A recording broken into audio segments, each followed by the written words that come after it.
is book swap time! This is one of the books that I gave Alexandra at the beginning of January, and we're finally getting a chance to review it. This is part of my favorite series, The 12 Kingdoms by Fuyumi. I've read that, I've watched the anime, and for the world building alone, this book is great. The series has a specific order of which books are better than others. Unfortunately, the first book, especially for translation... Oh my god. You're a treasure hunter, and you're on a boat, and you're looking through this very, very, very murky, murky water, and you can kind of see a glint of gold at the bottom, but you have to just, like, wade through this, like, muddy water to get to it. That's this book, because the translation is probably the worst translation I have ever read. It was hard for me, just because I'm like, I want to like it. I do, but just, please. Unfortunately, out of, on the scale of, like, the first 4, it's at number 3. At least, I'm not sure how you'd feel, like, translation-wise, because I kind of got over it, but I don't know how you feel if you read the second book. But. Well, it was really interesting because I checked out Goodreads to read what other people thought of it, and the one thing I kept coming across was that the English translation sucks, you should read the French translation. And I was just like, but that defeats the point! There were people who were bilingual who were posting, like, chunks of the English translation in comparison to the French translation, and then translating the French to English just to show how much more detail that the French translation has, and how much more of a detailed character voice. And I was just like, I want to read that! I want to read that! I don't want to read this! Oh, like, that! Yeah. But, like, the world building's so cool, it's not fair! It's just not fair! Okay, so describe the world. Okay, so it's a world based off of Chinese and Japanese mythology. And so our main character gets dragged from modern-day Japan into this world where she's wandering around with the sword. She wants to go home. She has no idea how to get home. She's talking to a lot of people who are like, no, you're here. You can't go back home. You're stuck here. And people just keep screwing her over. And she's fighting demons. And translation focuses on the weirdest stuff. Like, it's like she's walking. And then, you know, as she was walking through that night, she fought 10 demons. And then she kept walking. And I'm like, why are we focusing on the walking? Tell me about the demon battles. Those sound legit. And there are pictures. There are pictures. There are pictures. And I'm looking at these pictures of, like, these kind of, like, epic situations. Like, these pictures are great. And I'm like, why are we focusing on the walking? Like, tell me about this battle right here. Please. So she's wandering around this world with this sword and this good demon inside her that helps her fight and can translate what people are saying for her. All right, let's just say that about this is the walking. The big part. And then this is, like, the cool world building stuff. It's unfortunate. Once I got to the really cool world building stuff, and, like, when all the characters are finally explaining everything, it's just like, oh, so that's what this was. Okay. Shit. So Yoko ends up getting taken to this world by a creature called a Kirin. Basically, this creature, he looks like a man, but he can turn into a horse with, like, a horn, kind of like a deer unicorn. It's like an antler. Yeah, a deer unicorn. And basically he chooses the next king of this land, and that king is king for all eternity until they fuck up against the laws of heaven. And she's the next king of this world that she has never been to, knows nothing about, is super complicated because there's demons running around. Even, like, birth is not the same. You're born from this tree that has an egg fruit, and a parent, like, ties a ribbon around a branch and they pray, and if this egg develops on this tree, that's their kid. And sometimes, like, these gale winds come through and will blow an egg off the tree and into another world, and that's secretly what happened to her. Really, really cool world building. Unfortunately, yeah, she does a lot of walking, a lot of whining, and by the end of it, you are kind of invested in the world building. Mm-hmm. Like, the world is really cool, and it's different. There's some really cool stuff to it. Like, she goes up this mountain where the Ever King's castle is, and when they get above the clouds, it's like a sea. The sea of clouds. So don't use logic. Use magic. And I'm a sucker for that. It's one of the reasons why I love Terry Pratchett. The whole idea of the world is a disc balancing on the back of elephants on the back of a turtle. Like, you don't have to make your world make sense. It can just be. It can be. Like, it's magic. Stop questioning shit. Stop questioning shit. It's magic, bitch. I love the world building. I really, really loved the world, and honestly, the character I was the most invested in was the rat. Yes! Because he shows up, great. And he tempers the main character. Yep. And he calls her out on her bullshit. And I'm like, thank you, because she's been wandering around, and she's just negative. And I don't expect all my characters to be super upbeat and positive, because that's unrealistic, and she is in a really shitty situation, but she spends all this time by herself, and every other character she interacts with screws her over, and so that's just, eating into the cycle of negativity, and there's this monkey ghost thing that's just adding more into the negativity. It's like, maybe you should just kill yourself. And I'm just like, this is awful. And then along comes this half-beast creature, this rat thing, whose name I am totally blanking on right now. Radagon? Yeah, that sounds right. And he's just like, no, I'll help you. He nurses her back to health, and he's like, okay, this is probably where you need to go, and I'll go with you because I need to go there for personal reasons. I want to check it out, and it's okay. And she ends up abandoning him, and then they meet up, and he's like, it's okay, I understand. I mean, it was shitty, and I was disappointed, but it's okay. I understand that your life sucks right now.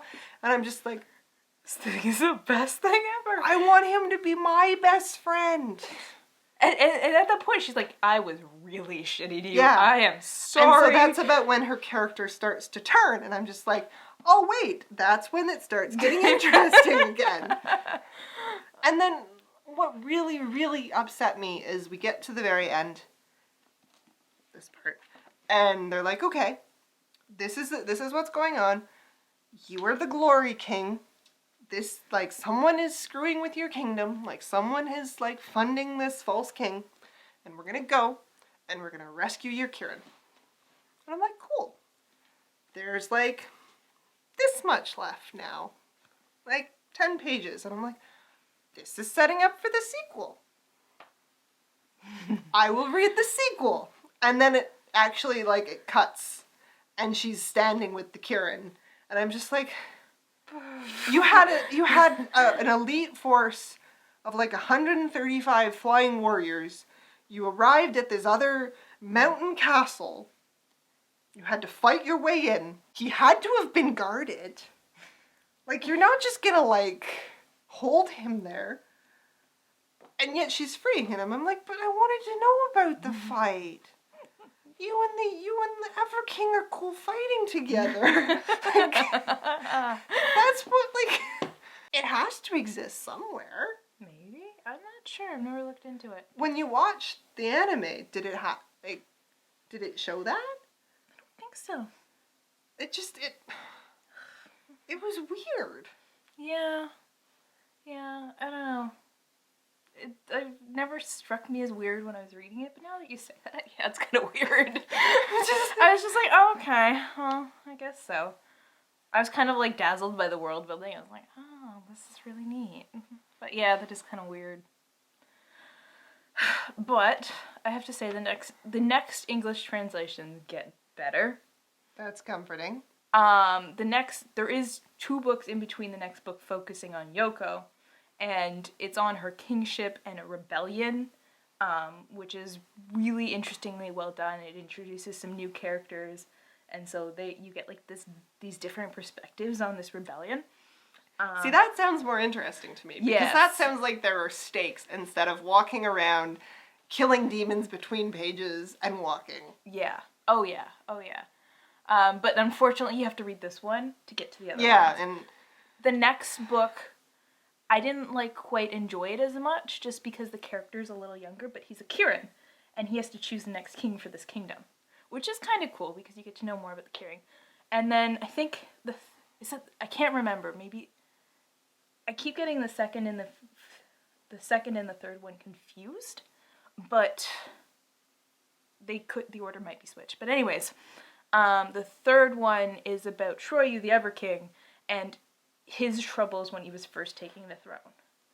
And also sounds interesting. And he has some really cool adventures. You get to know more about the Yoma, and there is another kind of rebellion in there where there's like the secret faction in his kingdom, and it's really good. This reminds me of something that I read when the internet was young. How to write a fantasy novel. And in the How to Write a Fantasy Novel, it was like, you need to feel it. You need to feel every step the character goes. You need to finish that book and get to the end and feel like, God damn it, you walked all the way to Mordor. Like, you need to feel it. I felt it. I felt every step. And they were wrong. Really cool world. Like, I will give it that. I loved it. I think if the translation had been better, I would have loved it even more because I felt that the character voices were very similar, except for the rat. Yeah.